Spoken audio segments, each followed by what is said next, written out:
Hello there, welcome to my channel. My name's John and I'm the Geeky Mank. Today's video is going to be about Nico Ditch, but before we do get started, if you do like this video, please like, share and subscribe. So Nico Ditch is a 6-mile long linear earthwork and it was constructed well over 1,000 years ago. Now, as you can see in the picture, the red line shows where it ran from, and it was from Ashton-under-Lyne to Stretford. Now, its purpose is still unclear. It was either dug as a defensive fortification or possibly a boundary marker. So there is a legend of Nico Ditch, and the legend states that it was built in one single night by the inhabitants of Manchester. Each man was given a section to build and were asked to dig up to their own height and also their own width. Now, there is some 19th century folklore as well that it was close to a battle site near Gorton between the Saxons and the Danes. In this folklore, it also suggests that the nearby towns of Gorton and Reddish were given their names. So Gorton was Gortown and Reddish was Redditch. This has been dismissed by historians. So, in more recent history, between 1990 and 1997, the University of Manchester archaeologist units excavated certain sections of the ditch.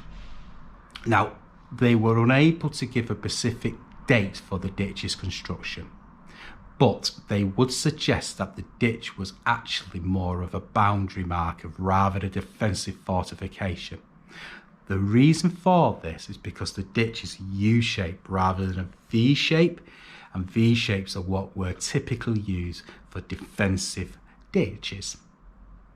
So that's the basic history of Nico Ditch. I'm going to get my backpack on, we're going to get ourselves out there and see what's still left today. I also will be going across a few other little bits of geeky history as well. So let's go. Hey guys, right, so we're at the first section of the Nico Ditch that still remains today, which is in Denton Golf Course. As you can probably see, it's not very long, it's about 300 foot at most, but I'm going to have a quick look inside it now, I get into it, see how deep it is. So let's go and have a quick look.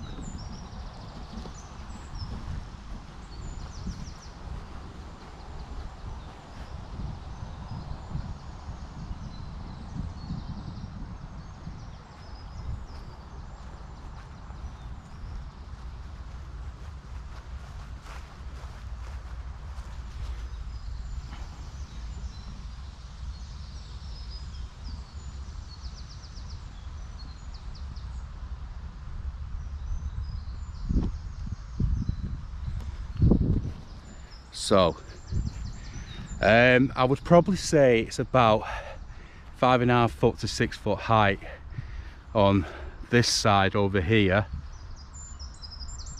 Much higher on this side as well, probably about 7 foot by the looks of it. Like I say, it's about 300 yards long. I mean, probably most of the golfers that golf here on a daily basis and anyone walk past will not know the age and the significance of this actual ditch. But yeah, this is the first section, so what we'll do is we'll crack on now and see what else we can find in regards to the ditch. Let's go.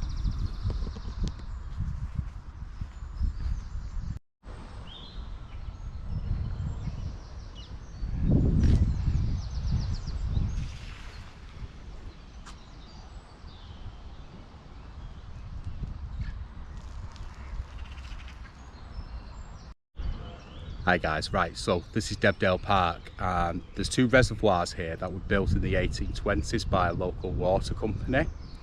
Now that water company sold the land in 1851 to the Manchester Corporation, and the land was left around the area for quite some time, and then just after the First World War they actually built Debdale Park.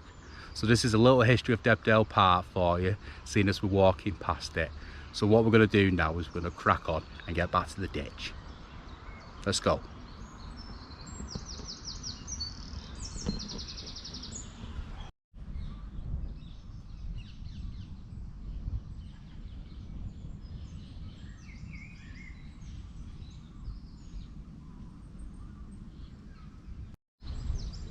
Right guys, so we're in Gorton Cemetery now, and we'll go, this is the next section of the ditch which apparently still remains, so let's go and see what we can find.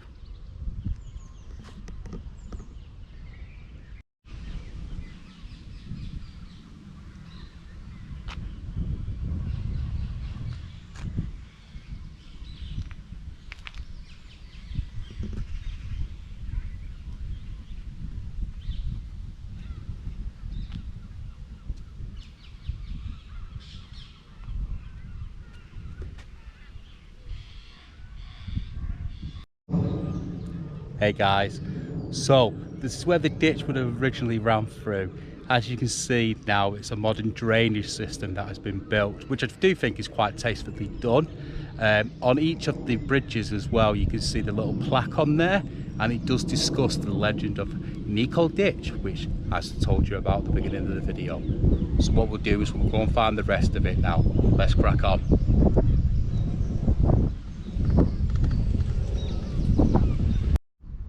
Okay guys, so as you can see, it's a new estate that's been built here, and there's a little more of a section of the ditch. It's extremely overgrown, so I can't really work out how deep it is and what its actual usage is for. I would presume it's a drainage system for the houses that are around here. So let's get to the next part.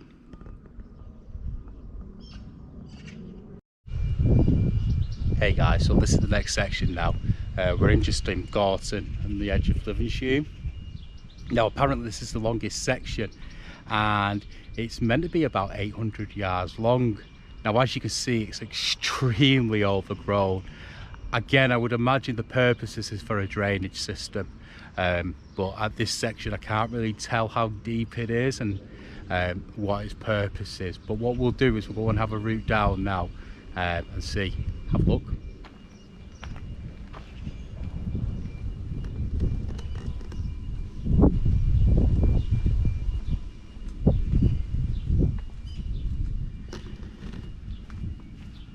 Now there's been a new school built just over here, and as you can see, it's a public footpath.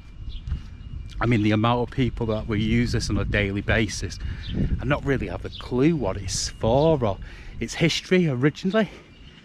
Yeah, it's a bit of a distance, so what I'll do is I'll go to the bottom, go to the rest of it. If we find anything interesting, I'll update you. Let's go. Okay, so we're at the end of the walk now, and yeah, it was completely overgrown all the way along, so couldn't really see the depth of it. Get a bit of an idea here, and it is being used as a drainage system, which the vast majority now has been used for, and it just basically carries itself on underneath the main road here. So what I'm going to do now is I'm going to get myself on the Fallowfield Loop, and I'm going to go and walk to the final section, and the final section is in Platt. So let's crack on.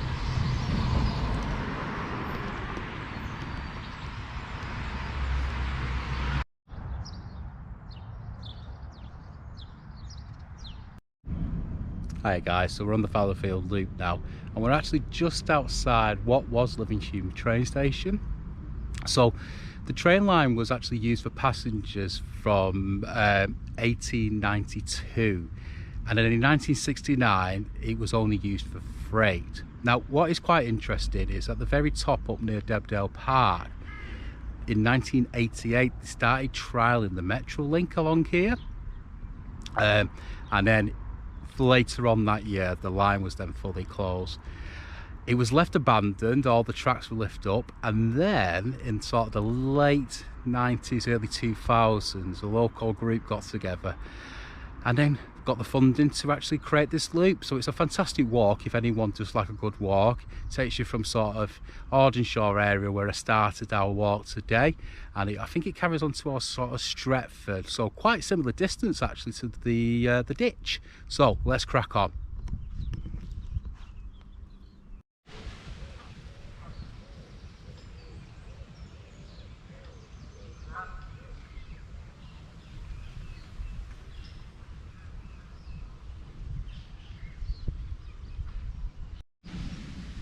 Right guys, we're in Plattfield now, and Nico ditch just runs along there. Now this is the last section of the ditch that hasn't been sort of built over, and it's the only section that still remains that's actually fenced off and protected. It's actually an ancient scheduled monument and one of only 6 in the Manchester area, so that's quite interesting.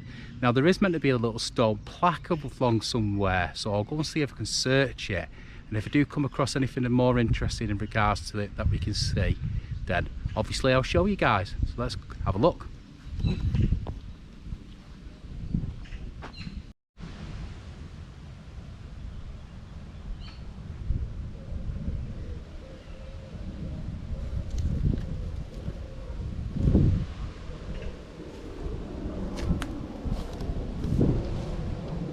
So guys, that's that little stone plaque there that we found. Got Miki on there, which also I think was a name, possibly a Saxon name for the ditch, but if anyone knows the specifics on that, please leave it in the comments down below. So my final thoughts on Nico Ditch. I think the legend, as good as it sounds, is possibly just a legend.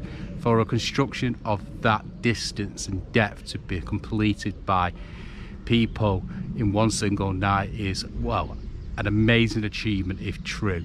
My personal thoughts would be that it is a boundary marker between the kingdoms of Mercia and Northumberland. Again, I've got no real evidence or suggestions to back that up, but that would be my gut instinct. So yeah, this has been Nico Ditch. Again, if you have enjoyed this concept, like I said at the video, please like, share and subscribe, and I will certainly be bringing out more videos in the future. So peace and love, people. Have a top day.